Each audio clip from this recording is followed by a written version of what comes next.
Parfois, nous croyons que son silence ou sa distance signifient du désintérêt. Nous nous demandons, est-ce que je ne lui importe plus? Et notre esprit commence à remplir les vides avec des doutes, des insécurités et des suppositions qui, bien souvent, ne reflètent pas la réalité. Jung disait que les émotions que la psyché ne comprend pas encore, le corps les traduit en silence. Ce n'est pas du rejet, c'est une défense ancienne. Une femme touche parfois un point qu'il ne contrôle pas, une zone profonde où naît ce qui le transforme réellement. Lorsque la connexion n'est pas superficielle, son système interne se déséquilibre. L'ego, si bien entraîné à tout dominer, perd sa stabilité et cette chute intérieure le déroute.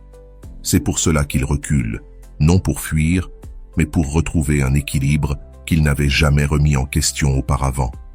Il t'ignore, mais pense à toi.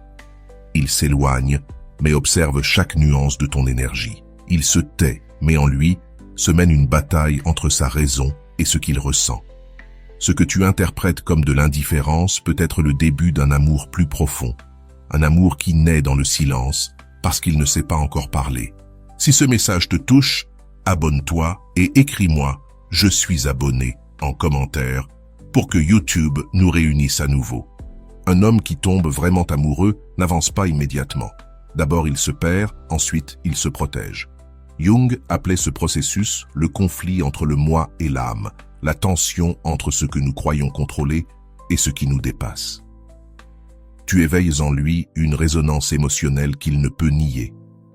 Et quand une femme active cette vibration, ce mélange de calme et de mystère, il change même s'il essaie de le dissimuler.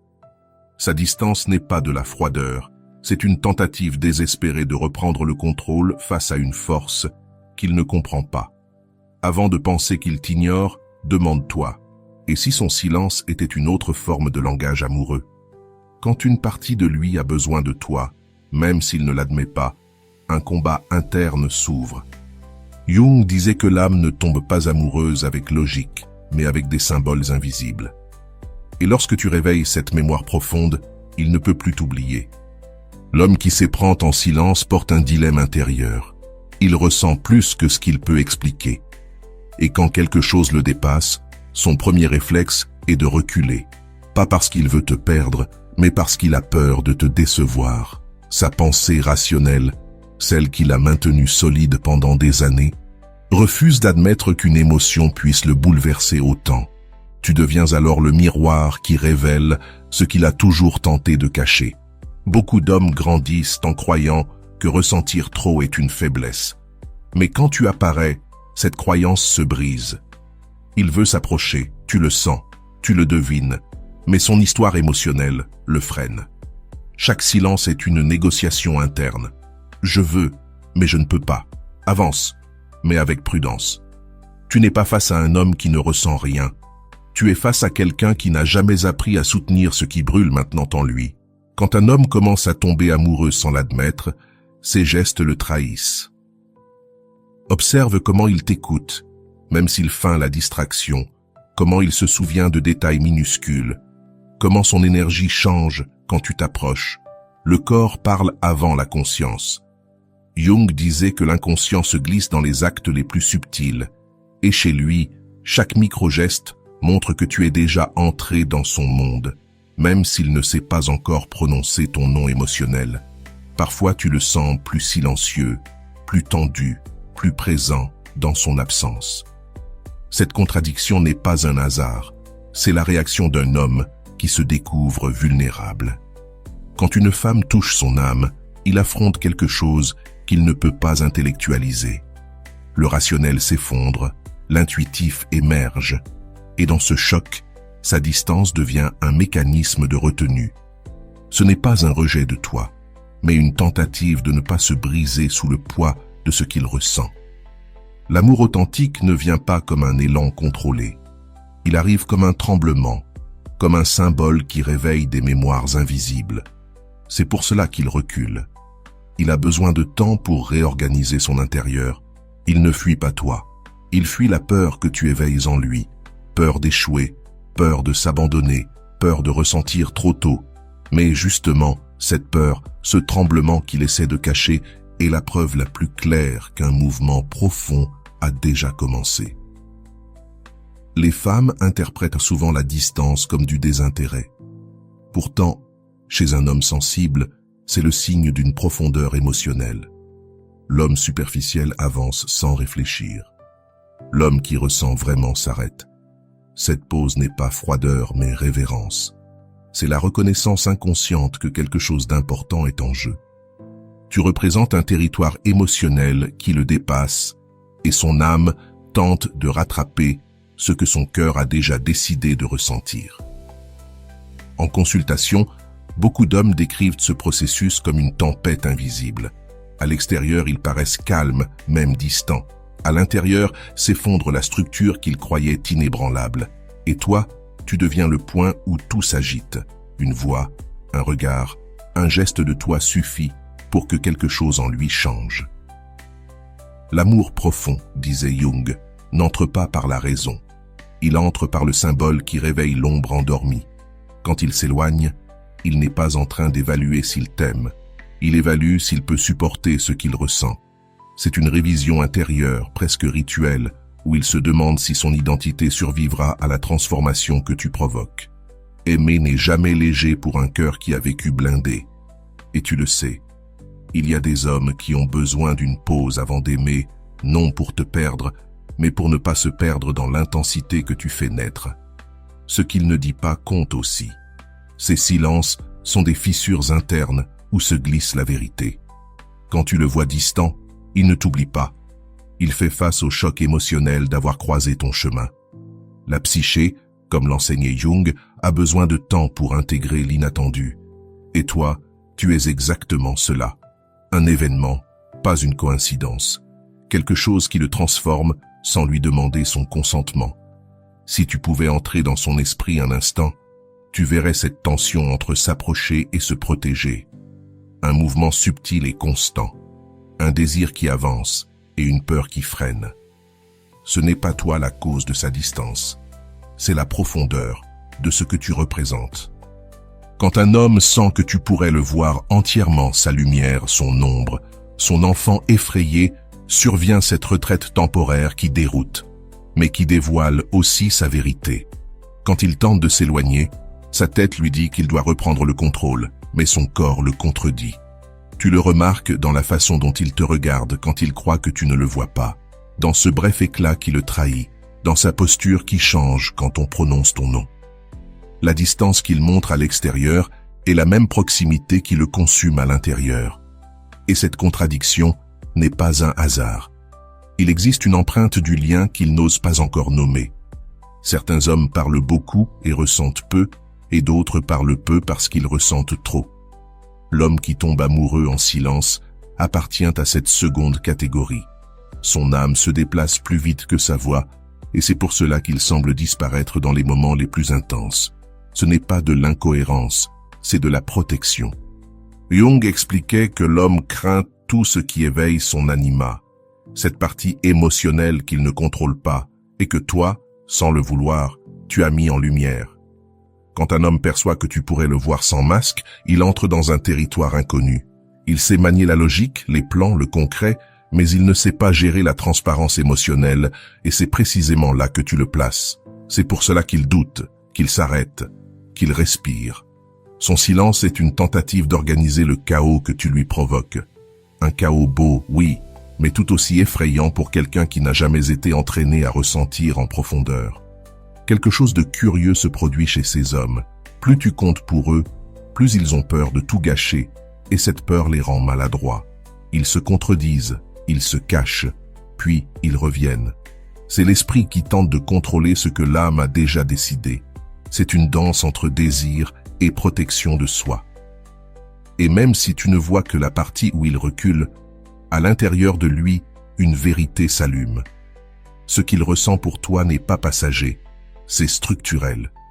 Chez lui, l'amour n'arrive pas comme un élan impulsif, mais comme une révélation. D'abord, il ressent l'impact, ensuite il essaie de le comprendre. C'est un processus lent, presque sacré, dans lequel il évalue si son monde intérieur peut supporter ce que tu représentes. Voilà pourquoi il paraît absent, même s'il est plus présent que jamais.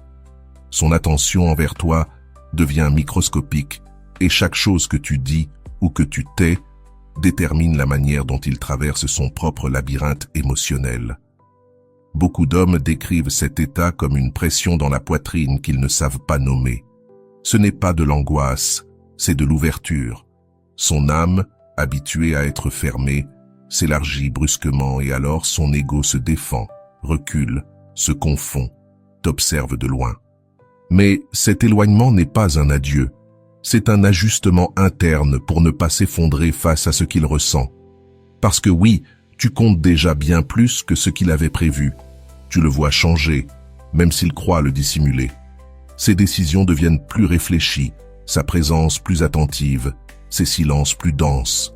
L'amour profond a cet effet. Il réorganise tout. Jung disait que l'émotion intense oblige l'homme à restructurer sa psyché. Et c'est exactement ce qui se passe en lui. Il se réajuste intérieurement avant de décider de son prochain pas avec toi.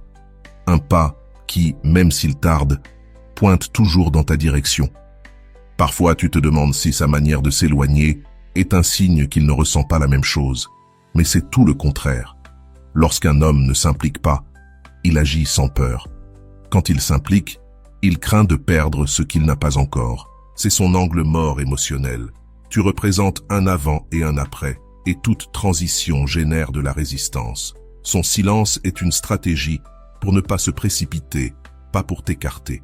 Si tu écoutes attentivement, son absence a un son particulier. Ce n'est pas du vide, c'est de l'attente. Ce n'est pas de la froideur, c'est de la retenue.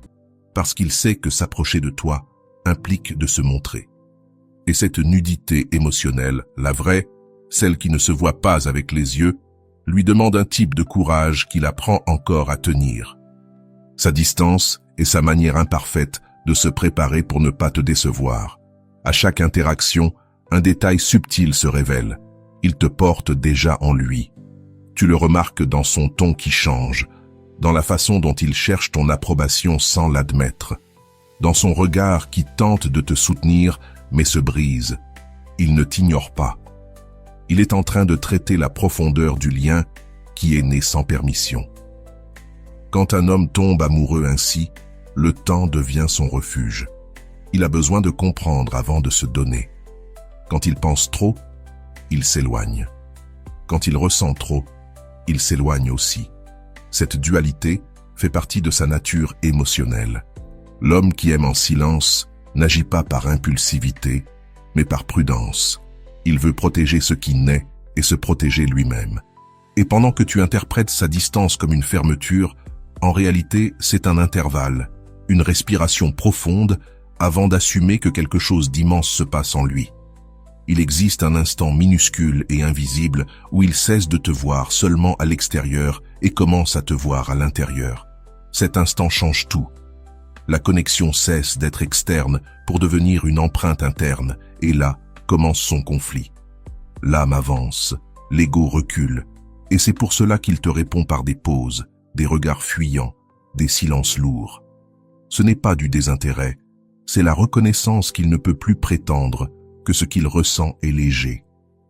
Lorsqu'un homme sent que quelqu'un peut le décoder, un vieux réflexe apparaît, protéger son noyau vulnérable. Ce réflexe le pousse à se retirer, comme si s'éloigner lui donnait le temps de revenir à sa forme originale. Mais il ne revient pas. Tu as déjà laissé une marque. Jung disait que la psyché résiste à tout ce qui menace de la transformer. Et tu es justement cette belle menace, la possibilité d'un amour qui l'oblige à se regarder avec de nouveaux yeux. Lui aussi se demande pourquoi tu comptes autant, pourquoi il pense à toi quand il essaie de se distraire, pourquoi ton absence pèse plus que la présence de n'importe qui. Cette énigme le déstabilise. La connexion émotionnelle devient un miroir inattendu, et même s'il ne le dit pas, sa lutte interne n'est pas contre toi. Elle est contre tout ce que tu réveilles. Tu le touches, tu le remues, tu le mets à nu émotionnellement sans même le toucher. Cette intensité l'effraie, mais l'attire en même temps. Il y a des hommes qui aiment par action et d'autres qui aiment avec des silences maladroits. Lui appartient à ce second univers. Son âme avance, sa conduite reste en arrière. C'est pour cela qu'il paraît contradictoire. Il te cherche du regard, mais s'éloigne avec ses pas. Il t'écoute avec attention, mais répond moins. C'est le décalage entre son intérieur et son extérieur. Et dans cette fissure se révèle tout ce qu'il essaie d'occulter et qu'il ne peut plus contrôler. La confusion que tu vois en lui n'est pas un manque de clarté, c'est un excès d'émotion. Quand quelque chose dépasse sa capacité de rationaliser, une paralysie affective apparaît. Et tu es précisément ce déclencheur. Sa psyché se réorganise comme une pièce pleine d'objets qui bougent sans permission. Il essaie de les remettre en place avant de te laisser entrer. Voilà pourquoi il s'arrête, voilà pourquoi il disparaît. Non pas parce qu'il ne ressent pas, mais parce qu'il ressent trop pour avancer sans comprendre. Chaque fois qu'il s'éloigne, quelque chose en toi bouge aussi. Tu penses que tu perds la connexion, alors qu'en réalité, il est en train de traiter l'intensité que tu provoques. Cette pause, ce retrait, est un espace d'intégration émotionnelle. Jung disait que l'esprit a besoin de temps pour s'adapter à ce que l'âme a déjà accepté. Et lui est en plein apprentissage pour soutenir ce qu'il ressent sans se briser dans le processus.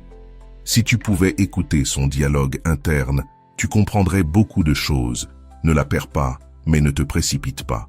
Ne l'éloigne pas, mais protège-toi. Ne la blesse pas, mais ne te blesse pas toi non plus. Ce va-et-vient émotionnel est la preuve que ce qu'il ressent pour toi le dépasse. Cette intensité l'oblige à avancer avec prudence, comme si chaque pas pouvait changer son destin. Et peut-être qu'au fond, sans l'admettre, il sait qu'avec toi son destin pourrait réellement changer. Le plus important n'est pas ce qu'il fait, mais ce qu'il tente d'éviter. Éviter de montrer sa vulnérabilité, éviter de laisser voir qu'il te pense, éviter de céder à l'impulsion de te chercher. Mais chaque évitement est aussi un aveu. Son silence dit plus que n'importe quel discours, et toi, avec ta présence, tu éveilles en lui une version qu'il ne connaissait pas. Une version plus authentique, mais aussi plus exposée. À ce stade, sa distance a cessé d'être une fuite. C'est une défense apprise, une manière imparfaite de ne pas se briser. Il s'adapte en silence à ce que tu représentes pour lui. Un homme qui tombe amoureux sans le dire ne le fait pas par manque de courage, mais par excès de profondeur. Et dans cette profondeur, chaque émotion arrive comme un écho ancien qui le traverse. Il n'ignore pas ce qu'il ressent, il tente d'y survivre. Chaque fois qu'il pense à faire un pas vers toi, il se souvient de toutes les fois où il a fait le même pas et a fini par perdre son centre. Ce souvenir le freine, comme une ombre ancienne qui respire encore. Il ne fuit pas loin de toi, il fuit la répétition de son propre schéma. La distance devient alors sa ceinture de sécurité émotionnelle. Et même s'il ne le dit pas à voix haute, il sait que tu as le pouvoir de faire tomber toutes ses défenses. Il y a un geste subtil qui le trahit. La façon dont il écoute ton nom quand d'autres le prononcent, ce microsecond où son attention s'illumine avant qu'il n'essaie de l'éteindre. C'est un réflexe involontaire. Son cœur avance, son esprit recule et lui reste coincé entre les deux. Il n'est pas prêt à admettre que tu lui importes, mais il n'arrive plus à cacher que c'est déjà le cas. Il analyse chacune de ses actions avec toi, même celles que tu as déjà oubliées. Il se demande s'il a été trop froid, trop rapide, trop maladroit. Cette hypervigilance émotionnelle dit quelque chose de très clair. Il te prend au sérieux. Parce qu'un homme qui ressent peu agit sans réfléchir. Mais un homme qui ressent beaucoup réfléchit tellement qu'il n'arrive presque plus à agir. C'est là tout son dilemme. Et toi, tu es l'épicentre. Tu le vois distant, mais à l'intérieur de lui, tout est mouvement. C'est comme une pièce remplie de feuilles qui tourbillonnent à chaque pensée que tu lui provoques. Il ne sait pas où déposer ce qu'il ressent. Il ne sait pas encore comment t'intégrer dans son histoire. C'est pour cela qu'il se retire, non pas pour te perdre, mais pour se comprendre. Et dans ce processus interne, silencieux et intense, se révèle sa véritable peur, ressentir plus que prévu. En consultation, beaucoup d'hommes décrivent cet état comme être frappé par une vague sans être dans la mer. Une émotion qui arrive seule, sans avertissement, sans permission. Voilà comment il se sent avec toi, une force qu'il n'a pas demandée, mais qu'il ne veut pas lâcher. Son éloignement n'est qu'une tentative ratée de reprendre le contrôle, car même s'il ne le dit pas, tu l'as déjà débordé. Parfois, l'intensité ne s'exprime pas par des mots, mais par des contradictions. Il te regarde comme si tu étais lumière, mais il se comporte comme s'il ne pouvait pas la soutenir. Il te pense plus souvent qu'il ne l'admet, mais répond moins qu'il ne ressent. Cette incohérence est son langage émotionnel, imparfait, mais honnête. Et toi, tu apprends à le lire sans qu'il s'en rende compte. Son silence n'est pas un vide, c'est un conteneur. Il y garde ce qu'il ne sait pas encore exprimer, ce qu'il craint d'abîmer, ce qu'il essaie encore de comprendre. Chaque pause est une phrase qu'il ne s'autorise pas à prononcer. Chaque distance est un essai de protection. Et même si cela semble contradictoire, son silence en dit plus que n'importe quelle déclaration impulsive. Il a déjà compris qu'il te pense. Ce qu'il n'accepte pas encore, c'est ce que cela signifie. Parce que penser à quelqu'un, c'est céder de l'espace intérieur, c'est permettre à une autre présence de modifier la sienne. C'est une forme d'abandon silencieux qui l'intimide. Ton influence est douce, mais profonde. Et même s'il ne t'en parle pas, son monde intérieur change déjà, comme si tu avais allumé une lumière dans une pièce restée dans l'obscurité. Son apparente indifférence n'est souvent qu'une tentative de ne pas montrer sa vulnérabilité, une sorte de dignité émotionnelle mal interprétée. Il ne veut pas que tu vois combien il te pense, combien tu le touches, combien sa respiration change quand tu apparais. C'est pour cela qu'il agit avec autant de prudence. Il ne veut pas en faire trop, il ne veut pas te faire peur, il ne veut pas perdre quelque chose qu'il n'ose pas encore nommer. C'est là qu'il entre en débat avec lui-même, s'approcher ou se protéger, te montrer son intérieur ou se réfugier dans son silence habituel. Cette attention nouvelle le fragmente parce que tu n'es pas une option, tu es une possibilité réelle, une possibilité qui exige du courage émotionnel. Sa distance n'est pas un adieu, mais un « je suis en train de traiter ce que tu représentes ». Quand il s'éloigne un peu, il ne paie pas ce qu'il ressent, il le régule. C'est sa manière de diminuer l'intensité pour ne pas agir sous l'impulsion. Beaucoup d'hommes, lorsque les émotions arrivent trop vite, ont peur de se tromper. Alors, ils respirent, reculent d'un pas et observent. Ils veulent vérifier que ce qu'ils ressentent est réel, pas une illusion passagère. Son silence est en réalité une pause stratégique de l'âme. Il commence à comparer ce qu'il ressent avec toi à ce qu'il a ressenti auparavant. Non pas pour minimiser, mais pour comprendre pourquoi, cette fois, tout est différent. Cette comparaison est une partie de son analyse interne. Il cherche des signes, des certitudes, des réponses, mais il est déstabilisé de ne trouver aucune logique, seulement une intuition. Et cette intuition nouvelle l'oblige à reconsidérer le type d'homme qu'il a été jusqu'ici. Son corps réagit aussi. Il se tend quand il te voit, se détend quand il t'écoute, se trouble quand tu t'éloignes. Cette combinaison le met hors de rythme, comme si son propre organisme répondait à sa place. Et c'est là que surgit sa peur. Réaliser qu'il ne contrôle plus son interprétation émotionnelle. Chaque réaction involontaire confirme qu'un sentiment profond est en train d'émerger. Quand un homme commence à ressentir quelque chose de vrai, un étrange perfectionnisme émotionnel apparaît. Il veut bien faire, même s'il ne sait pas comment. Il veut parler, mais craint d'en dire trop. Il veut s'approcher, mais a peur de mal le faire. Ce perfectionnisme le bloque. Ce n'est pas un manque d'intérêt, c'est un excès d'attentes internes. Et dans cet excès, sa tête crée plus de questions que de réponses. Parfois, il observe tes détails sans que tu le remarques. Pas par obsession, mais par curiosité sincère. Il veut comprendre ce qui le touche autant. Ta façon de parler, ta manière de penser, tes silences. Tout devient des pièces d'un puzzle émotionnel qu'il tente de reconstruire sans se précipiter. Et plus il observe, plus il confirme ce qu'il essaie de nier. Tu comptes déjà. La contradiction la plus forte est celle-ci. Il craint de s'approcher, mais il craint davantage encore de perdre la possibilité de le faire. Ce double tiraillement le fatigue. Sa logique dit « attends ». Son émotion dit « avance ». Et il reste coincé entre ces deux voies. Sa confusion n'est pas un caprice, mais la preuve qu'il ne perçoit plus la situation comme quelque chose de passager, mais comme un tournant possible dans son histoire personnelle. Quand il semble distant, il est parfois en train de répéter mentalement ce qu'il voudrait te dire. Il imagine des conversations, anticipe tes réactions, essaie de ne pas commettre d'erreurs. Cet entraînement intérieur consomme plus d'énergie qu'il ne le pense. C'est pour cela qu'il paraît figé. Mais en réalité, il ajuste chaque mot. Sa distance n'est pas un désintérêt, mais une préparation émotionnelle.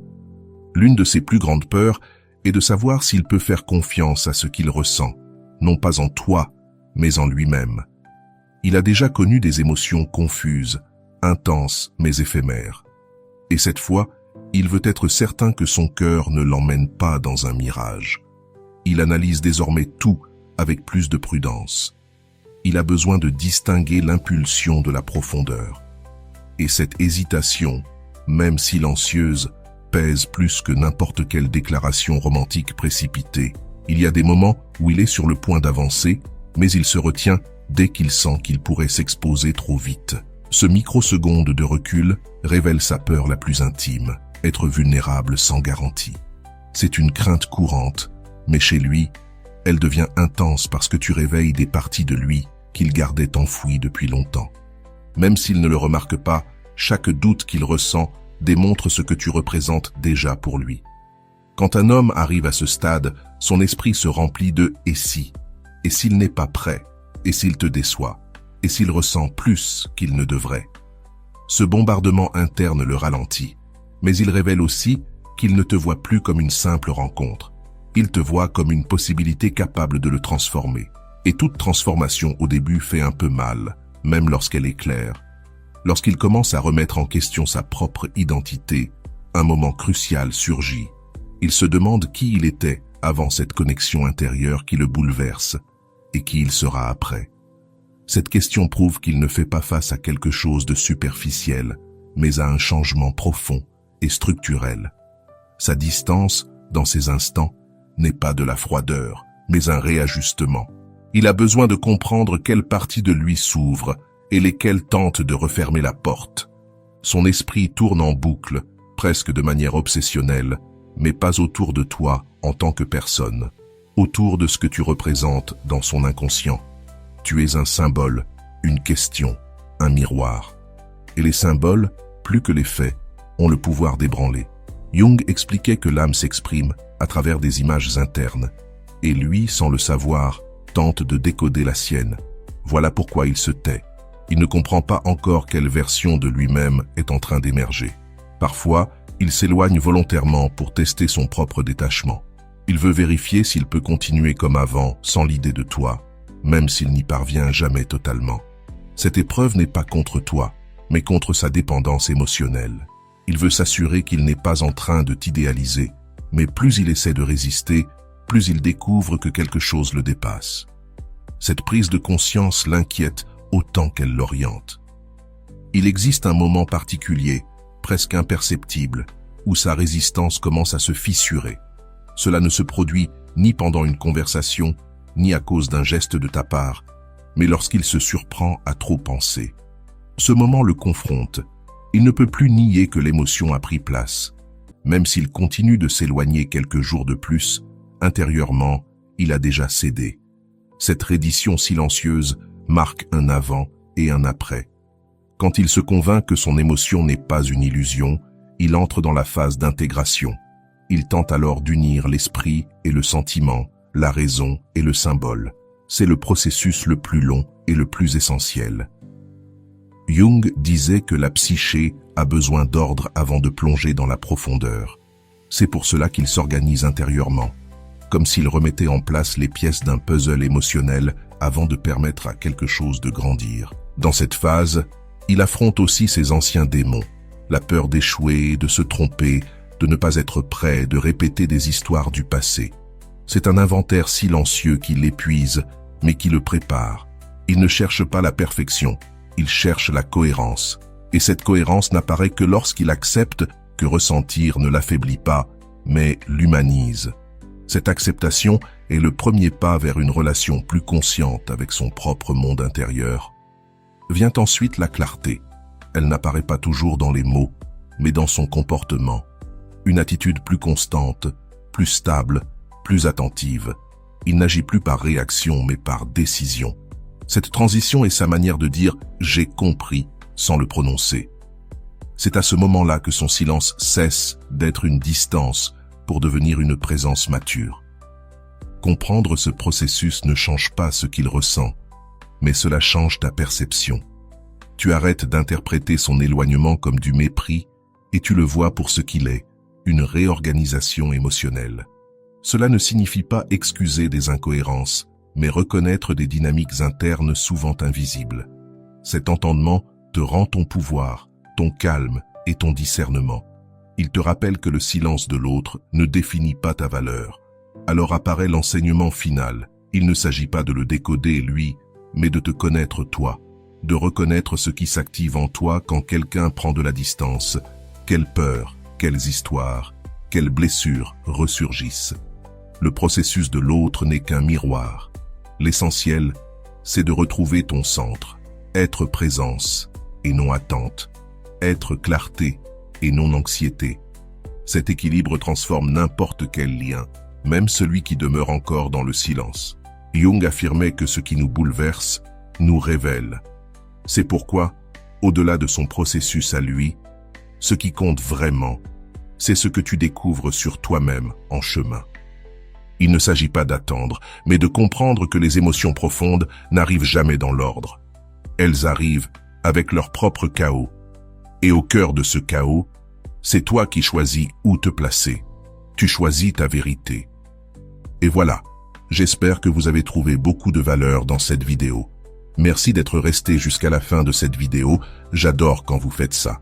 Si vous voulez une autre vidéo sur ce sujet, écrivez en commentaire, j'en veux encore plus. J'espère vous revoir dans une autre vidéo. Merci pour ton temps, prends soin de toi et à bientôt.